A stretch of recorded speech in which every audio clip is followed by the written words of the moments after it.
জানেন কি? তারা বাংলাদেশকে ভালোবাসতো, বাইরের শত্রু থেকে দেশকে রক্ষা করত। আর ওদের ষড়যন্ত্রে আমার বাবা এবং মা এবং বাকি সব অফিসার এটা শিকার, হত্যার শিকার।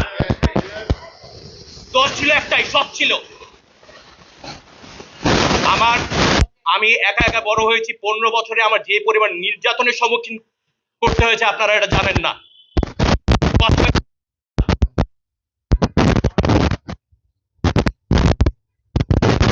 চাই শিশু বিচারটা হোক। ছিলাম আমার অভিযোগটা প্রথমত হচ্ছে যে এইটাকে আপনারা বিদ্রোহ বলবেনই না, ভুলে যান যে এটা বিদ্রোহ হয় না। বিদ্রোহ এরকম হয় না, প্ল্যান করে মেরে পোড়ানোর বেয়নে দিয়ে